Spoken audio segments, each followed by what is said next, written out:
Климатты зерттеу орталығының арнасына қош келдіңіздер. Менің есімім Балжан. Бүгін студияда менімен бірге орынбасар Әміржан қызы. Қош келдіңіз студиямызға. Қош көрдік. Бүгін біз әрқайсымызға қатысты мәселені талқылайтын боламыз. Сіз климат туралы зерделеп жүрсіз. Қанша уақыт болды? Климат деген мәселенің барын мен желіден көрдім. Бәріміз де желіде отырамыз ғой сол. Сол жерде әуелі кішкентай бір роликтерді кездестірдім. Одан кейін бейне жазбалар шықты. Одан кейін мақалалар шықты. Соның барлығы бірінен соң бірі шығып жатты. Және де соңғы кезде мүлдем көбейді. Күндердің күнде мен осы табиғи апаттар туралы доклад кездестірдім, ғылыми доклад. Сол ғылыми докладты кездестіріп, оны танысқаннан кейін осы доклад мені қатты толғантты.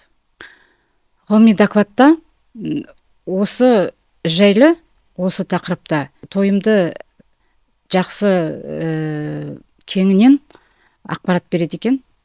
Ақпарат кәдімгі қарапайым адамдарға түсініп алуға жақсы екен. Сондай түсінікті қылып берілген. Сол жерде ғалымдар жиілеп жатқан табиғи апаттардың себептері туралы айтады екен. Ол апаттардың себебі сол жерде өте ашып берілген. Мен қысқаша ғана айтып кетейін. Мысалы айтсақ, 1998 жылы біздің жер планетамыздың ядросының орнынан қозғалғаны туралы айтылады. Яғни тікелей айтсақ, ядро секіріске ұшыраған. Сол кезде біздің жер планетамыздың ядросы да және жер планетасының өзінің де жылдамдығы артқан. Жылдамдығы артқан күйде, ол сондай күйде 98-ден бері кел жатыр ғой. Қаншама уақыт өтті. Сол кезде бізде қызу пайда болып жер планетасында, сол қызу барған сайын үлкейіп, кейде бір орнына келгендей кейіп көрсеткен, кейде жоғарылаған температура қызу жердің, кейде как будто бір төмендегендей, сондай тұрақсыздық пайда болған. Ең басты себептің осы екені туралы айтылады. Сол кезден бастап көтерілген нелер бар ғой, это жиілеп кеткен табиғи апаттар. Олардың әуелгі бас кезінде бір жылда бір рет көрінген, бой көрсеткен жерлері бар екен. Бір жылда бір рет. Одан кейін жиілеген соншалықты жарты жылда бой көрсетіп кеткен. Одан кейін үш айда бір рет көрсетіп кеткен. Соңғы кездері бір айда болып жатқан нелер бар. Басқа елдерде әртүрлі елдерде сондай табиғи апаттар бой көрсетіп жатыр. Кейбір елдерде осы антропогендік фактордың әсері дейді. Бұл шынымен рас па? Антропогендік ол да бар. Ол да бар. Кейбір ғалымдар айтады ғой, мынау көміртегі, мынау біздің атмосферамызда мөлшері көп, сондықтан апаттар болып жатыр деген себеп айтады. Ал оған енді қарайтын болсақ, тағы да бір ғалымдар бар, оны официалды түрде өлшеп, оның мөлшерінің соншалықты апаттар шақыратындай күйде емес екендігін айтып отыр. Ал енді негізгі олардың айтатын себебі антропогендік факторлар дейді, сосын парниковый газ дейді, соның барлығы оны бұзып жатыр дейді, сондықтан соның барлығы себеп. Иә, дұрыс айтасыз. Қазір осы парниковый газ, СО2 дейді, осы антропогендік факторлар дейді, осындай мәселелер болып жатыр деп квота бөліп қаншама жұмыстар жүргізіліп жатыр. Тіпті экологиялық машиналарға көшу керек дегенде ұсыныстар тастап жатыр. Жалпы сіз өзіңіз қалай ойлайсыз, бұл көмектесе ме? Оның нәтиже берген жоқ, ол нәтиже. Оның нәтиже бермейтін себебі, ол себеп бірінші орында тұрған жоқ. Оның себебі жаңағы мен жоғарыда айтып кеткен себептер арқылы болып жатқан ғалымдар дәлелдеп отыр. Ол сол ядроның орнынан қозғалуы, жердің ядросының орнынан қозғалуы. Қазір осы климаттың қатты өсуіне, өзгеруіне байланысты экспоненционалды өсу деген терминді жиі естіп жүрміз. Бұны қалай түсінуге болады? Енді апаттар басталғалы көп болғаннан кейін олар ақырындап жылжыды ғой, өсу процесі кішкене ғана көтерілген жағдайлар болды, одан кейін ақырындап өсе бастады. Олар мысалы графикке қарайтын болсақ, бір кішкене ғана қисық сызықша арқылы көрініп тұрды олардың ғалымдардың докладында. Содан кейін өсе бастады. Ал енді соңғы жылдарды алатын болсақ, әсіресе соңғы 20 жылды алатын болсақ, ол термин осы жақын арада пайда болды, өйткені қазір апаттар шырқау шегіне келіп қалған сияқты. Шырқау шегі дегеніміз осы экспоненциалды деген өсу деген сөзбен байланыстырады. Ол деген кәдімгі графиктің сызықшасы бірден жоғары қарай кетуімен салыстырады. Яғни еселенеді ғой. Ол нені көрсетеді? Ол табиғи біздің ол осындай көрсеткішті көрсетіп тұрғанда қандай мінез көрсететін, біз ол қандай табиғи апаттың келіп қалатын, және адамдардың ойламаған жерден апат айтып келмейді дейді ғой. Соны бірден кеп қалуы мүмкін деген нәтижені көрсетеді. Яғни жерде апаттардың саны да көбейеді, және де күші де жоғарылай береді деген сөз. Солай, күші де, апаттардың жиілеуі де, және де қосарлану деген қазір соңғы кезде пайда болып тұр. Қосарлану деген жер сілкінісі мен су тасу бірден бір елде бірден болып жатқан кезде, сондай кезде адамдардың өміріне өте қауіпті жағдайлар бұлар. Экспоненциалды деген сөз осы ең қауіпті кезге жеткен білдіреді ғой. Енді осы экспоненциалды өсу бойынша қандай фактілерді білесіз жалпы? Айтып бере аласыз ба? Енді фактілерге көз жүгіртетін болсақ, сол алысқа барып та керек емес. Мынау 2020 жылы Италия мен Валенсияда су басты ғой. Сондай нелерде, желілерде болды, көрсетті, сондай оқиғалар болды. Біздің өзіміздің Қазақстанымызда су 24 жылы Россияда, Ресей мемлекетінде де сондай нелер басымыздан өткердік қой, мысалы 2025 жылы мүлде жолында ештеңе қалдырмайтын су тасқыны Болгарияда өтті.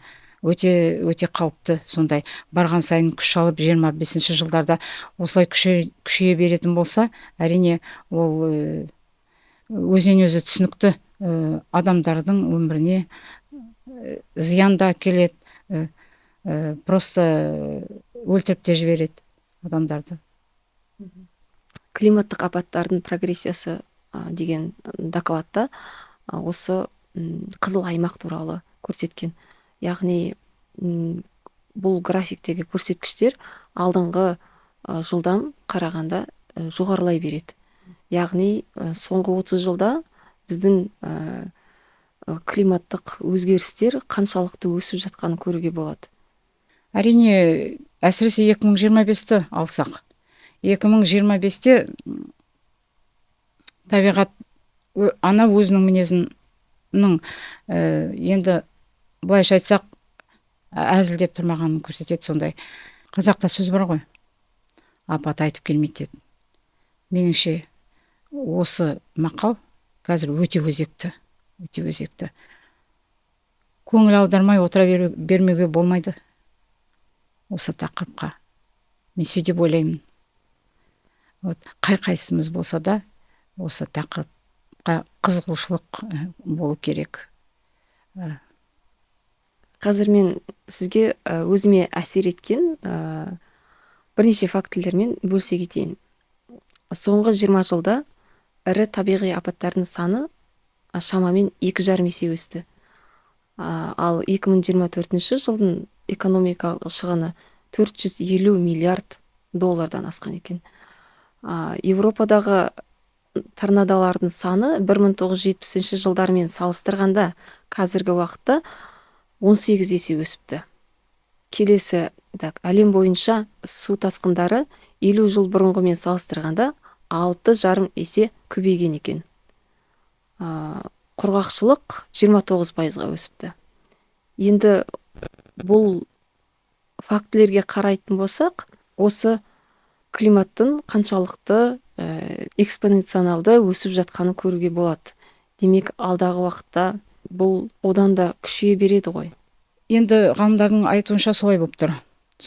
Барған сайын күшею процесі болады дейді. Мынау жер сілкіністерінің айтып жатқан, сен жаңағы фактілерді туралы айтып жатсың ғой. Менде де осындай бір фактілер бар. Мен жерде оқып берсем болады ғой, иә. USGS деген ақш-та геологиялық құрылғы бар екен. Ол сол құрылғы тұрған орталығының деректеріне сүйенсек, соңғы 20 жылда 6 балдан жоғары магнитудалы жер сілкіністері 8 есе өскен. Айтып кететін жайт, бұл көрсеткіштер қазіргі біздің технологияның өсіп, жаңарып, жақсы бір нәтижелер алып жатқан, нақты цифрлар, фактілер алып жатқаны мүлдем бұл жаңа технологиялармен байланысты емес. Бұрында 1970 жылдары технологиялар 4 балдан асатын магнитудаға жер сілкіністерін жазып отырған. 1970 жылдан бері жазылып келе жатқан. Бұның барлығы ескерусіз қалып жатқан жоқ. Барлығы айтады ғой, фиксируется деп.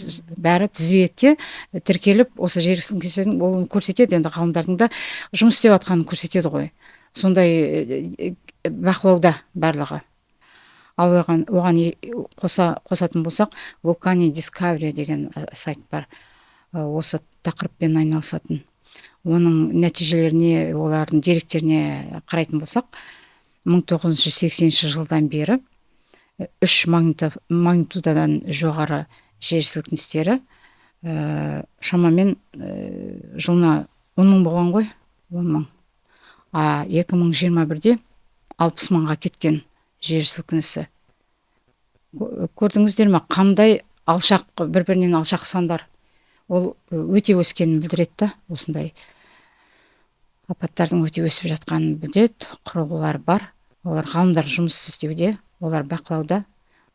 Сондай заманауи технологиялар қалт жібермей жазып отырады қазір барлығын. Көптеген адамдар былай дейді, климат өзгеріп жатса, биыл бізде күз тамаша өтті ғой, бізге қандай әсер етіп жатыр деп сұрақтар қояды. Бұған не дейсіз? Әрине, жұмыста шаруамен жүрген адамдар ғой барлығы. Онша көп көңіл аударғада уақыттары жоқ адамдардың. Олар күздің жақсы өткені шында да рас. Ешқандай ылғалдылық болған жоқ, көп да жаңбыр жауып деген сияқты. Күнде жарқырап тұрды. Бірақ бұл туралы әңгімелесетін болсақ, ол тек қана ауа райы. Ал егер біз климат туралы әңгіме айтып отырмыз, климат туралы. Ал ауа райы мен климаттың екі арасы өте айырмашылығы бар, көп айырмашылығы бар. Өйткені ауа райы дегеніміз бір күндік не болмаса әрі кетсе бір жетілік ауа райының болжамы.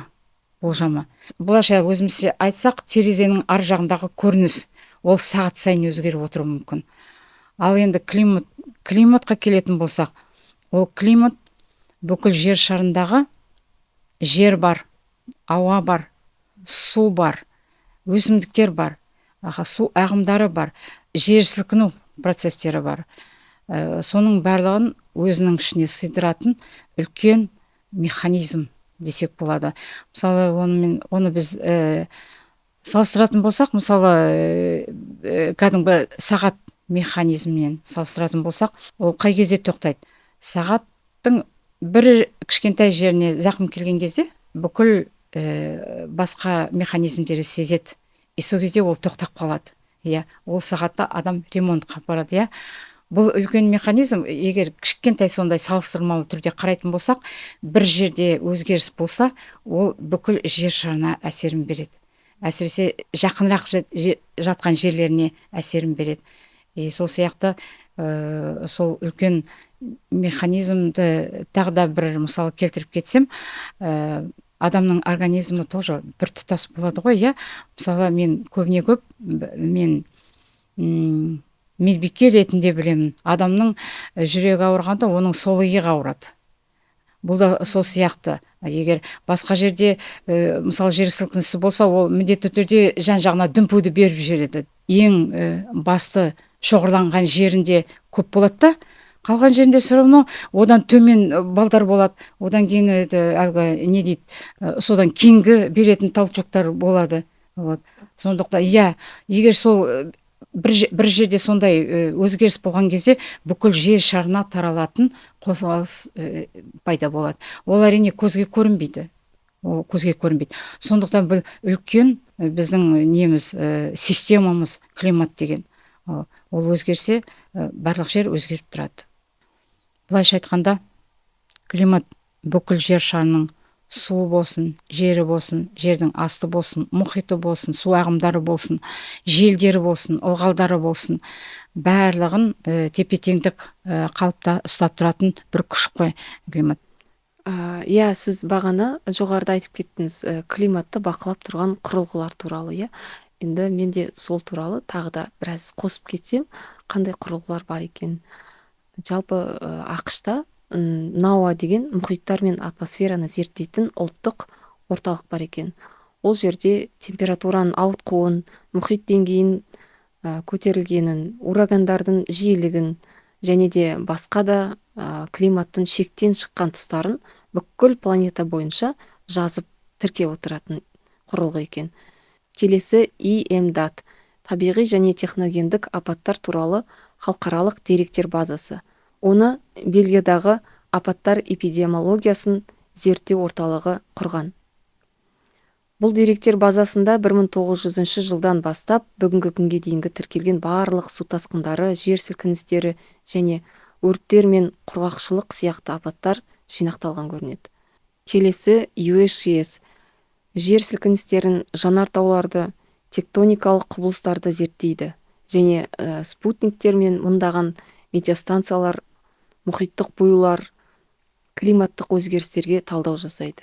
Міне осы құрылғылардың жылдар бойғы жинақтаған ақпаратының арқасында қазіргі таңда біз мәліметтер алып тұрмыз. Келесі сұрақ: Қазақстан жеріндегі климаттық жағдай.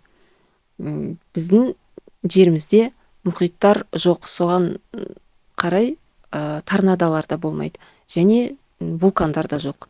Сондықтан да климаттың өзгеруі бізге қатысы жоқ деген пікірлер бар. Бұған қалай қарайсыз? Енді ол әрине дұрыс емес олай ойлау. Өйткені жер планетасы біртұтас организм ғой, біртұтас организм. Қазіргі кезде ол сондай жағдайда андай өзінің орбитасына сыймай атқандай, жан-жақтан сөгіліп атқандай күй кешіп жатыр ғой. Өйткені табиғи апаттар дегенмен болып жатыр. Бірақ адамдар өздері әрине сенгісі де келмейді, өздеріне басу айта салады, көңіл аударғысы келмейді деген сияқты адамның санасы солай жұмыс істейді ғой. Анда сондай ақпараттарды мүмкін естігісі де келмейді шығар адамның, иә ма? Сол енді басқа жақтарда болып жатыр деп оған осындай ғалымдардың зерттеуі болған кезде олардың зерттеуінің нәтижелерін көріп отырмыз және көзімізбен көріп отқан кезде жайбарақат қолымызды қусырып или жіберіп қолымызды отыру дұрыс емес деп ойлаймын. Өйткені біздің неге келетін болсақ, біздің жаққа келетін болсақ, өзінің климаттың ерекшеліктері бар ғой. Ол климаттың ерекшеліктері қалай? Мысалы, бір өңірде тұрып жатқан адамдардың сол 10 жылдық ауа райын зерттеген кезде, климатын зерттеген кезде, соның нәтижесі ол климат болып саналады. 10 жылдық бақылауда ұстаса, соның нәтижесі, соның климаттың қандай екенін көрсетеді, мысалы. Бізде өзіміздің ерекшеліктеріміз бар. Бізде жаңа өзің айтып кеткендей өте қатты желдер жоқ, бірақ дегенмен желдердің несі жылдамдығы артып жатыр ғой. Өйткені біз бәріміз де көріп отырмыз, бізде бір жаңбырлап желдеп өткен кезде ағаштар құлап жатады, тағы да крышалар құлап жатады. Соның бәрін біз өзіміз көріп отырмыз ғой. Мысалы жоқ деп айтатын болсақ, не болмаса басқа жақтарда болып жатыр, ойбай пендешілікпен, ойбай ол жақта бізге қайдан келеді, олар алыс, и болса бола берсін деген сияқты әңгімені айту дұрыс емес деп санаймын мен. Өйткені жаңағы айтып кеткендей біртұтас организм болғасын, ол ертең ақ осы ауладан шығуы мүмкін. Сондықтан біздегі енді біздің Қазақстанда тоже не зерттеушілер бар ғой. Солардың зерттеуіне қарағанда бізді егістік нелер шөлдеп жатыр. Шөлге айналып бара жатыр да, егістік жерлер. Сосын мынау оңтүстік өңірлер неге айналып жатыр, сондай шөл жерлерге айналып жатыр. Өйткені ол жайылым тоже жайылым әрине. Сосын және де анау судың, мынау жердің табиғи байлығы су да бар да, соның ішінде сол адамдарға ортақ болу керек қой. Ертең мысалы барлығына су керек, оны тең бөлу мәселесі туы мүмкін. Тең бөлу мәселесінен онда дау-дама туы да мүмкін. Ол жай сөз емес, ол болып жатқан оқиғалар ғой ол. Вот. Сондықтан осы біздің климатымыз тез өзгеріп жатыр, тез өзгеріске ұшырап жатыр. Оны біздерде болмайды деген, не болмаса біздерге келмейді деген кепілдік жоқ, не болмаса біз одан қашып құтыламыз деген ондай тоже жоқ. Қашып құтылу мүмкін емес, өйткені бар. Және де жаз қазір бізде бұрынғыдай емес, жыл сайын ысып келе жатыр. Әрине ысиды ғой. Бір жерде ол ысып тұра берсе, зато басқа жерде ылғал не жиналады да, и сол кезде бір жолата түсіп кетеді. Жаңа өзің айтып кеткендей, табиғат 4,5 миллион долларға не ұшырады дедің бе? Экономика.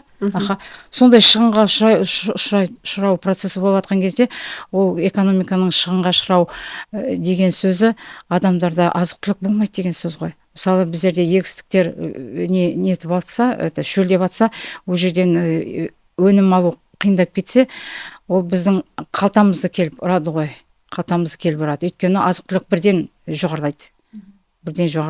Сондықтан Қазақстанда біздің елде проблема жоқ, бізге қатысы жоқ деп қарап отыру өте қателік деп ойлаймын. Иә, сонда не істеуіміз керек?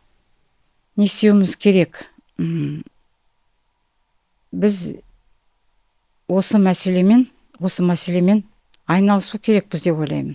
Біз. Өйткені біз тек қана ғалымдардың доклады емес, біз көзбен көріп отырмыз ғой. Осындай шындық болып атқан. Сондықтан қызығушылық бәр адамның сферасында жұмыс істеп атқан адамдарда болу керек. Өйткені біз өмір сүргіміз келеді ғой. Өзіміздің өмір сүргіміз келеді. Бала шағаларымыздың тағдырын ойлаймыз. Негізі кеңінен алғанда адамзаттың өмірі туралы біз қазір ойлануымыз керек бәріміз. Сондай ой болуға тиісті. И сондай ой болған кезде біз не істеуіміз керек? Ең бірінші осы тақырыпты зерделеу керек сияқтымыз бәріміз бірге қосылып. Сондай тереңірек ұғынып, неге болып жатыр деген сияқты, және де желілерде не түсініп жатырмыз. Осындай заманда нағып біздің өміріміз осы заманға алып келді, нағып біз осындай кезде өмір сүріп жатырмыз деген сұрақты да қоюға болады. Өйткені 21 ғасыр, адамдардың барлығы білімді, технологиялар өсіп кеткен кез, информациялардың век информация дейді, ақпараттардың толып тұрған кезі. Сол кезде біз адамдар білімді болып жатса, саналары өсіп жоғарылап дамып жатсақ, мен ойлаймын, текке өмір сүріп жатқан шығармыз қазіргі кезде. Мүмкін табиғи апаттар адамдарға да бір сондай бірдеңе айтқысы келетін шығар. Жер планетасы біздің үйіміз ғой.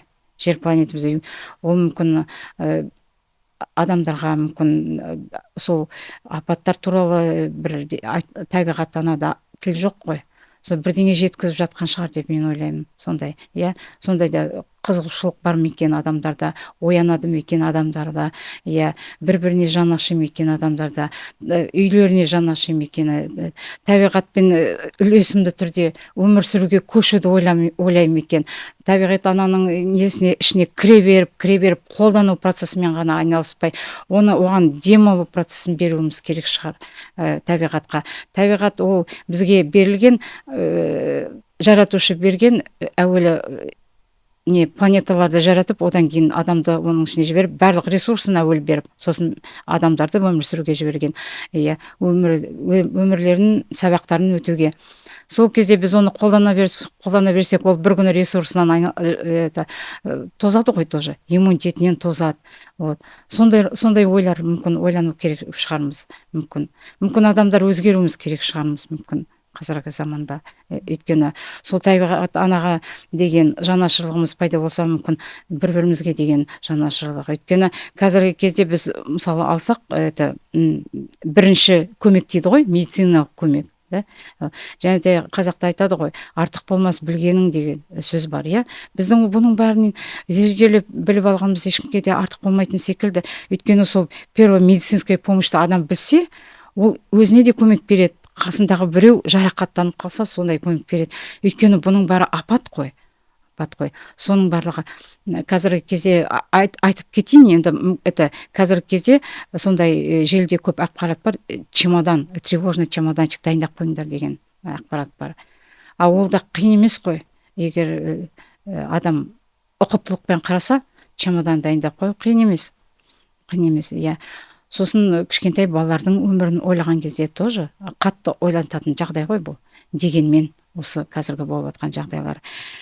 Мүмкін адамның өзгеру мезгілі де келген шығар. Мүмкін өйткені бізге даму деген болады да, емтихан тапсыру деген болады да. Біз дамып келесі сатыға өту үшін мысалы емтихан тапсыруымыз керек, да?